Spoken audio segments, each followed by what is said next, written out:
Nesse vídeo vamos terminar o livro de 1 Crônicas, capítulos 27, 28 e 29.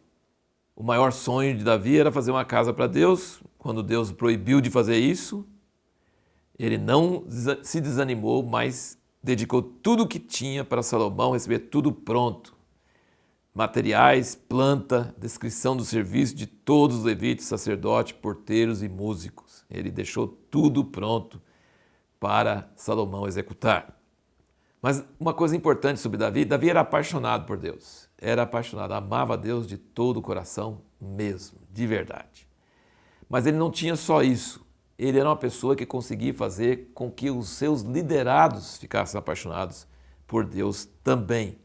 E aí você nota no capítulo 29 que ele oferece umas ofertas voluntárias para a casa de Deus e depois percebe que o povo que ele lidera, os líderes e todo mundo ofereceu também, e ele ficou transbordando de alegria de ver que a paixão dele por Deus tinha sido transmitida para o povo, tinha contaminado o povo com a mesma atitude, com o mesmo espírito dele. E aí ele faz essa oração tremenda aqui de 1 Crônicas 29, é uma oração profética maravilhosa, por causa que surgiu por ver essa voluntariedade, tanto dele como do povo, em oferecer coisas para Deus. Nós vamos voltar um pouquinho para essa oração depois, mas vejamos aqui, a casa de Deus não era só o maior sonho de Davi, era o sonho de Deus também. Veja como é que Deus é metódico. Escolheu a terra de Israel, escolheu Judá, escolheu Davi, escolheu Jerusalém e agora escolheu a casa. A casa, então, representa o ápice de todo o plano de Deus. É o pico, é o lugar específico onde Deus iria morar entre os homens, onde as pessoas poderiam ter contato com Deus, onde o elo quebrado entre a terra e o céu teria sido remendado, de certa forma, haveria um contato da criatura com o Criador. Era o cumprimento do sonho de Deus. Quando Salomão abandonou o Senhor, isso foi tudo perdido. A casa, a cidade, a monarquia, a descendência de Davi, tudo foi perdido. Mas, se não tivesse tido essa apostasia, teria sido o reino milenar, o reino eterno de Deus sobre a terra, paz e total. Mas como Salomão apostatou e deixou os caminhos do Senhor, isso não aconteceu. Mas que é uma figura, que é o ponto mais alto que o povo de Israel chegou na sua história, foi nessa época de Salomão, com essa casa gloriosa, com paz ao redor, com todos os inimigos sujeitados e com Salomão, um rei que tinha toda a sabedoria dada por Deus. Nós vemos aqui nesses capítulos que nós temos lido, nós vemos uma exortação que Davi deu para seu filho Salomão no capítulo 22 e nós vemos aqui no capítulo 28. Em 22 provavelmente foi mais em particular e aqui em 28 foi diante de todo o povo. De todo o povo reunido, ele deu a mesma exortação. E isso aqui é muito interessante porque nos traz assim alguns princípios sobre como um pai deve passar o bastão, deve passar o seu legado para seu filho. Veja bem como é que várias partes dessa palavra, dessa palestra de Davi para seu filho Salomão, que até é repetido em algumas vezes. Mas primeiro ele conta sobre a promessa de Deus para seu filho. Ele fala para seu filho, você foi escolhido por Deus para fazer uma coisa que eu não pude fazer. Deus falou comigo que meu filho ia fazer, eu não poderia fazer porque fui homem de guerra. Você vai ter paz e você vai fazer. Então ele fala para o filho sobre a promessa de Deus para ele. Depois ele entrega tudo pronto para ele, os materiais, a planta, tudo dirigido, tudo certinho como é que é para ser. Ele deixa tudo possível. Depois ele fala para ele uma exortação que responde a pergunta que nós fizemos no último vídeo. O que Davi falou para Salomão que é a chave de você ser abençoado por Deus e ter sucesso na vida permanente? Ele fala, anda com Deus com o coração perfeito. E ele dá uma exortação que para mim fala muito forte. Eu tive um pai maravilhoso que treinou a gente em muitas áreas, tinha muitas falhas também, mas essas falhas não impediram que ele fosse um pai que passou um legado, passou uma herança, passou uma coisa de valor inestimável para nós. Mas a exortação válida que Davi deu para Salomão e é também a mesma que eu tive em minha própria experiência. Ele falou, conheça o Deus de teu pai. Conheça o Deus de teu pai.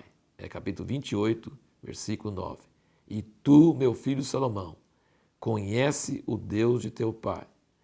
E que mais? Serve-o com coração perfeito e espírito voluntário.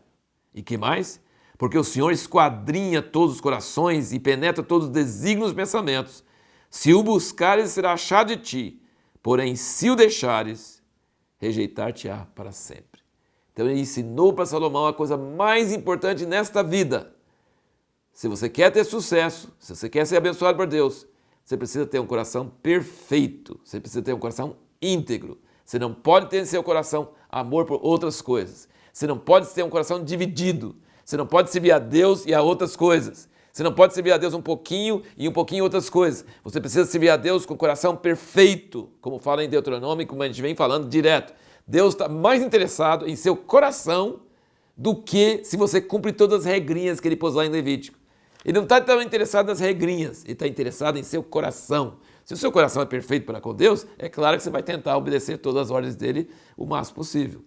Mas o que Deus está olhando não é se você cumpriu tudo direitinho. Ele está olhando, seu coração é dele, você ama ele, você quer só ele. É isso que Davi ensinou para Salomão. E ele falou, ó, e se você não seguir, se você deixar o Senhor, ele vai te abandonar. Infelizmente, mais tarde na vida de Salomão foi isso que aconteceu. Ele não atendeu esse alerta que o pai dele deu para ele.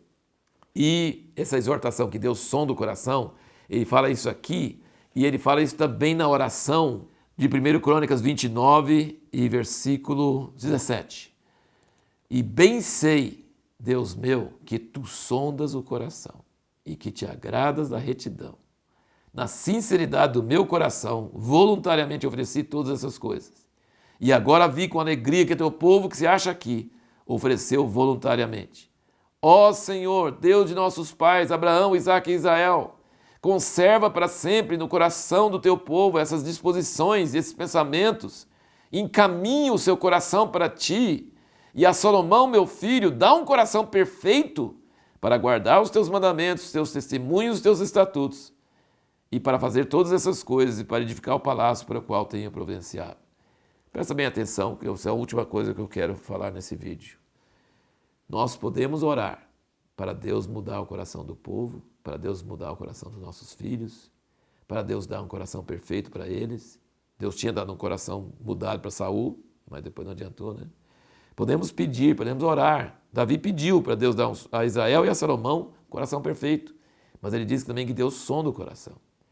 Então, oração é importante, mas só oração não serve, não resolve, porque tem uma responsabilidade de cada um de corresponder com Deus. Podemos orar por nossos filhos, mas nossos filhos também têm responsabilidade para voltar o próprio coração a Deus. Oração e exortação, como ele exortou, é importante, mas não é suficiente. O filho também tem que encarnar isso e tem que ter responsabilidade com isso, e o povo também. E o que nós vamos começar a tratar, né, no próximo vídeo vai ser 2 Crônicas, um outro livro da Bíblia.